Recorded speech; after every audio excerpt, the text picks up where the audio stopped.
kahit bawal na huling dumaan sa EDSA busway ang isang taxi driver. At ang dinadahilan niya, nagmamadali raw siya dahil sa tawag ng kalikasan.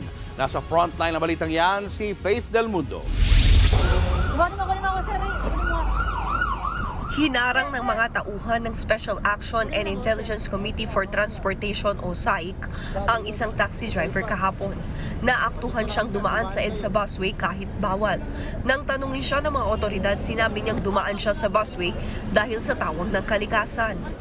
Masakit ang tiyan ko. Kaya, License po, kaya license. lang ako nag-overtake. Oh, license po. Nagpakita pa ng mga ID ang taxi driver para sana makalusot sa kanyang traffic violation. Yun nga lang, hindi ito tumalab at inisyuhan siya ng temporary operator's permit. Sinamahan din ng mga taga-SAIC ang driver sa pinakamalapit na venue. Kahapon din naispatan ng mga otoridad ang isang rider na dumaan sa EDSA busway. Ang masaklap, may angkas pa siyang batang babaeng walang helmet. Tinikita ng rider dahil sa paglabag sa Children's Safety on Motorcycles Act at sa pagdaan sa busway.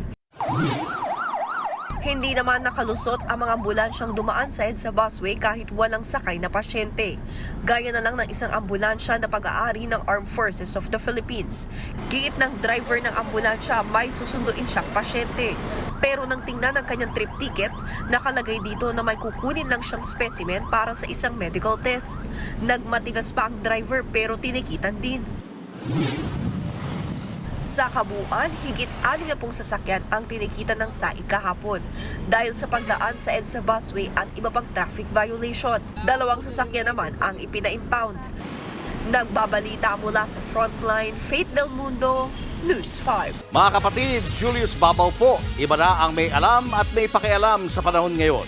Para sa frontline ng mga balita, mag-follow at mag-subscribe sa social media pages ng News 5.